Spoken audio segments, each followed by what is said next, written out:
warahmatullahi wabarakatuh. Selamat pagi anak-anak. Semoga kita selalu diberikan kesehatan oleh Allah Subhanahu wa taala, Tuhan yang Maha Esa. Di masa-masa pandemi COVID-19 ini, kiranya kita tetap harus selalu menjaga kesehatan, jangan lupa cuci tangan, dan juga selalu makan makanan yang sehat dan juga minum vitamin.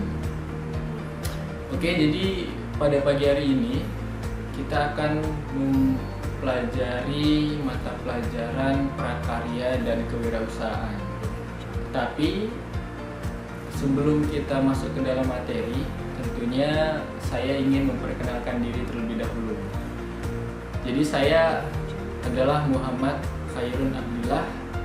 Saya mengajar mata pelajaran prakarya dan kewirausahaan di Madrasah Aliyah Yayasan Pendidikan Haji Datu Abdullah. Dan saya mulai mengajar itu tahun 2014. Jadi kurang lebih sekarang sudah 7 tahun. Jadi di mata pelajaran prakarya ini kita ada 4 aspek yang perlu kita pelajari.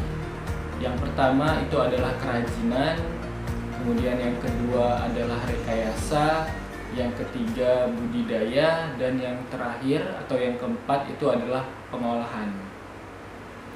Nah, jadi di semester ganjil ini tentunya ini adalah pertemuan pertama kita. Semoga dan saya harap juga anak-anak di rumah tetap belajar, tetap mengikuti pembelajaran ini dengan baik, dan juga tetap semangat walaupun kalian belajar di rumah, tetapi tentu saja saya harap kita semua dapat mengikuti pelajaran ini dengan baik. Oke, di bab 1 untuk mata pelajaran prakarya dan kewirausahaan kelas 10 di semester ganjil tentunya itu kita akan mempelajari aspek kerajinan. Nah, tetapi tentu saja mungkin sebagian dari kalian itu belum atau baru mengenal tentang mata pelajaran prakarya dan kewirausahaan. Jadi untuk itu lebih baiknya saya jelaskan dulu tentang mata pelajaran prakarya dan kewirausahaan. Jadi prakarya dan kewirausahaan itu terbagi menjadi 3 kata. Yang pertama ada pra, kemudian ada dan ada kewirausahaan. Prakarya itu berasal dari kata dasar karya, kemudian diberi imbuhan pra. Nah, pra itu dalam arti umum itu disebut sebagai sebelum. Nah, artinya pra itu sebelum. Kalau kita hubungkan dengan kata karya, prakarya itu artinya adalah sebelum karya. Tapi dalam konteks ini prakarya itu artinya adalah proses sebelumnya terjadinya sebuah karya. Nah, jadi proses-proses mulai dari kita menyiapkan alat, menyiapkan bahan, mencari ide, sampai terjadinya sebuah karya. Nah, itulah yang disebut dengan prakarya. Kemudian kata yang kedua ada dan. Nah, dan ini tidak perlu kita bahas ya, karena ini adalah kata hubung, kata penghubung. Kemudian yang kata yang ketiga itu adalah kewirausahaan. Nah, kewirausahaan itu berasal dari kata dasar wirausaha. Wirausaha itu pengertiannya adalah seseorang yang melakukan usaha sendiri. Oke. Kemudian diberikan imbuhan ke dan diberikan imbuhan an. Nah, kewirausahaan itu bisa kita artikan sebagai seseorang yang melakukan kegiatan usaha yang tentunya tujuannya itu adalah untuk mendapatkan keuntungan. Kewirausahaan itu adalah kegiatannya, sedangkan wirausahanya itu adalah wirausahawannya itu adalah orangnya. Seperti yang sudah kalian lihat di layar laptop mungkin di situ sudah sedikit sama-sama kalian lihat itu tentang prakarya dan kewirausahaan ya. Nah, untuk lebih jelasnya lagi silahkan tonton video yang akan saya berikan berikut ini. Oke anak-anak, jadi di bab 1 ini materi kita adalah wirausaha kerajinan dengan inspirasi budaya non-benda. Tapi terlebih dahulu perlu kita ketahui atau perlu kita bahas sedikit mengenai prakarya dan kewirausahaan. Walaupun tadi sudah kita bahas, tetapi alangkah baiknya kita mencoba membahasnya kembali, ya. Prakarya itu berasal dari kata pra dan karya.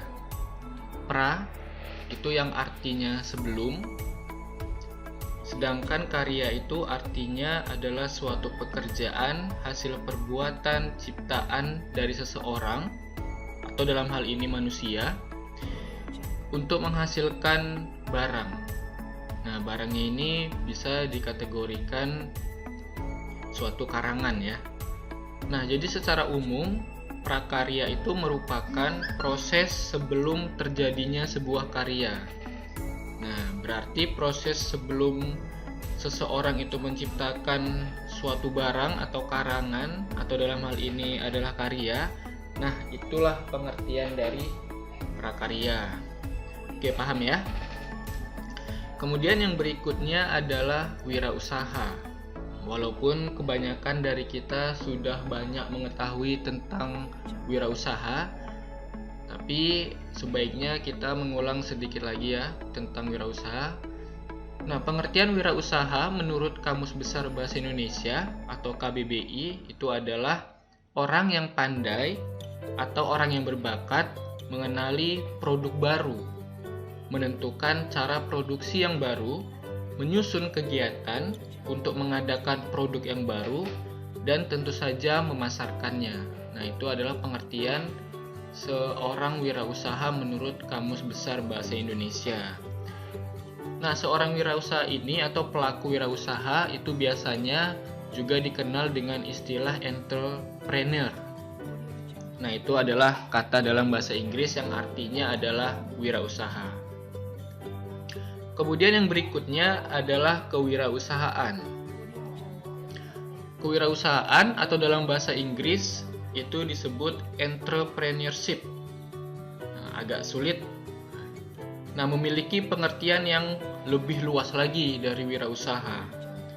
Nah, kalau secara umum kewirausahaan itu bisa kita artikan sikap dan perilaku yang melibatkan keberanian mengambil resiko, kemampuan berpikir, kreatif, dan inovatif, serta berorientasi ke masa depan. Maksud berorientasi ke masa depan ini artinya mengutamakan masa depan. Jadi pandangannya itu jauh.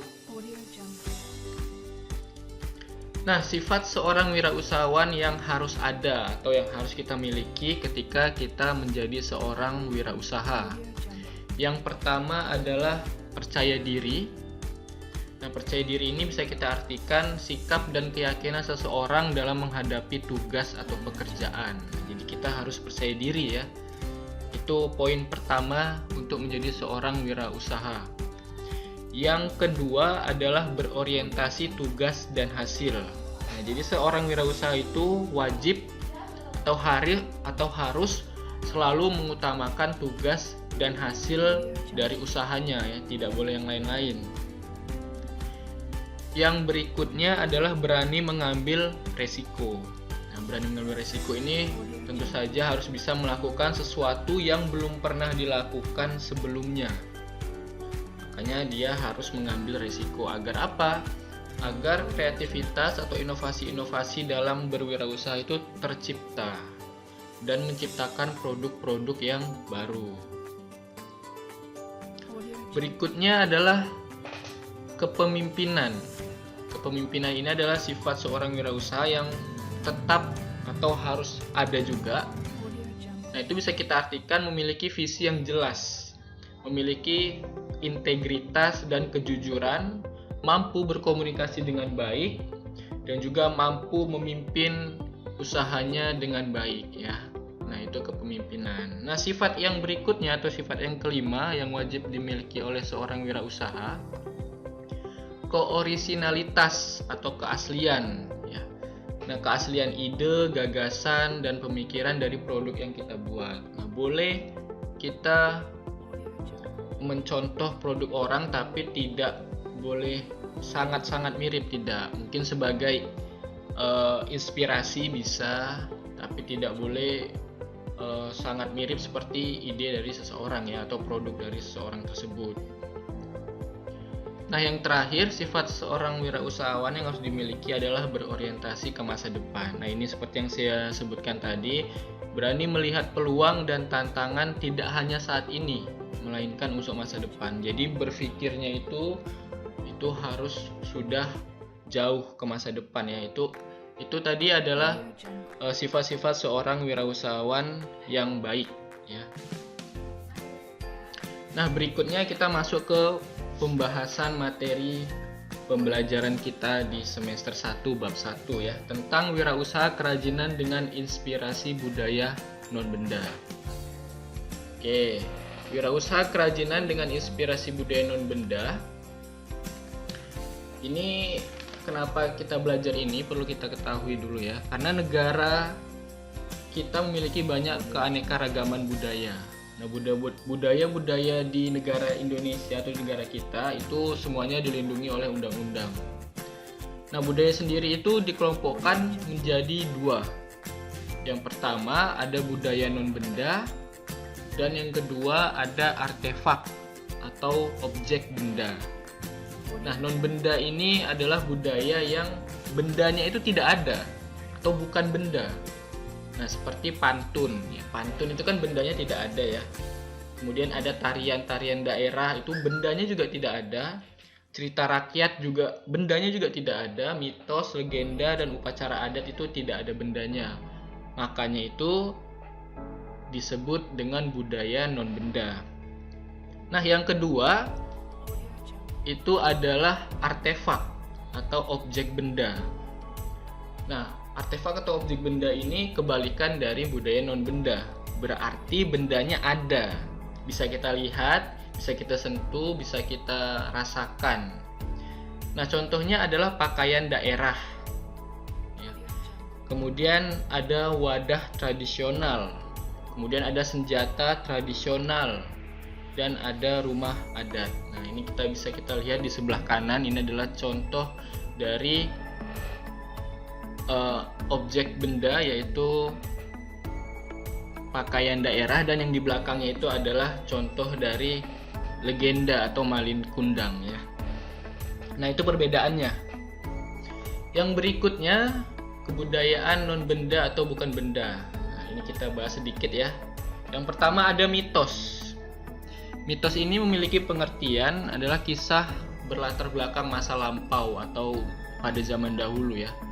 Mengandung pengertian tentang alam semesta seperti kejadian penciptaan bumi dan makhluk di dalamnya. Nah, mitos ini bisa kita contohkan seperti terjadinya Danau Toba ya, terjadi Danau Toba atau Tangkuban Perahu. Nah, itu bisa kita golongkan sebagai mitos. Yang kedua ada cerita rakyat. Cerita rakyat ini cerita yang berasal dari masyarakat dan berkembangnya dalam masyarakat pada masa lampau. Nah, cerita rakyat ini seperti cerita Lutung Kasarung ya, kemudian ada cerita rakyat lagi Si Kancil. Nah, itu cerita rakyat. Yang berikutnya ada legenda. Nah, legenda ini cerita rakyat juga, tetapi oleh masyarakat dianggap benar-benar terjadi. Seperti yang saya sebutkan tadi, malin kundang ya. Nah, itu adalah legenda. Kemudian ada juga Gunung Tangkuban Perahu. Nah, itu juga legenda. Jadi cerita rakyat yang dianggap masyarakat itu benar-benar terjadi. Yang berikutnya ada tarian tradisional. Suatu tarian yang berasal dari masyarakat suatu daerah yang sudah turun temurun ya, turun temurun. Nah, seperti tari saman dari Aceh. Yang berikutnya ada pantun adat, pantun yang berasal dari budaya daerah yang ada di Indonesia. Nah, isi dari pantun adat ini biasanya berupa nasihat, himbauan, serta cerita dan sebagainya ya. Yang terakhir ada upacara adat. Nah, suatu upacara yang dilakukan secara turun-temurun yang berlaku di suatu daerah bersifat religius dan spiritisme. Nah, itu upacara adat ya. Nah, untuk lebih jelasnya itu nanti bisa kalian lihat di buku LKS-nya halaman 2 dan halaman 3.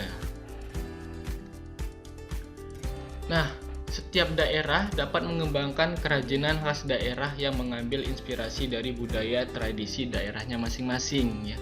Contohnya seperti kerajinan wayang.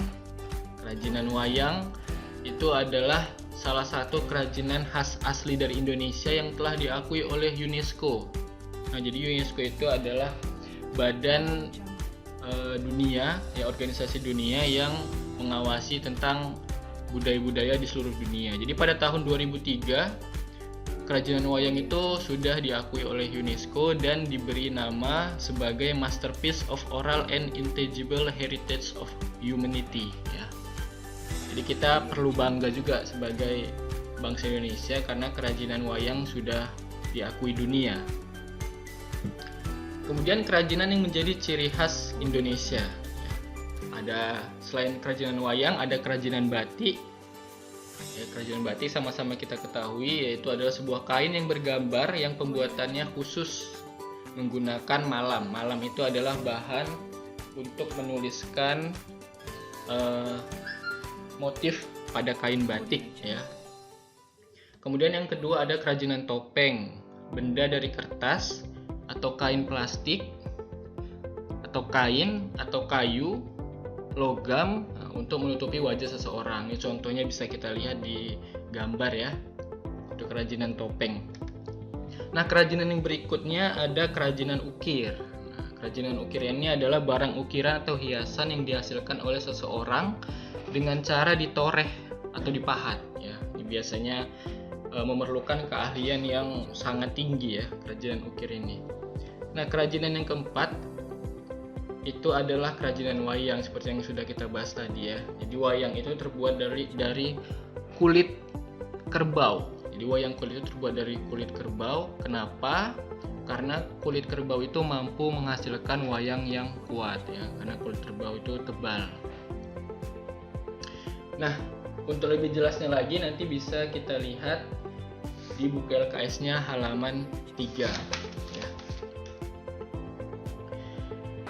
Nah, jadi kurang lebih itu adalah pembahasan atau materi kita pada pagi hari ini tentang wirausaha kerajinan dengan inspirasi budaya non-benda.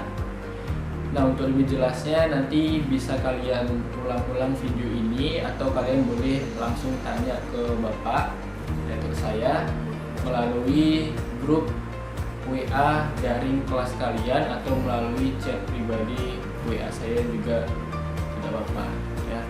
Nah, saya akhiri video kali ini, mudah-mudahan bermanfaat dan kalian tetap semangat belajar di rumah.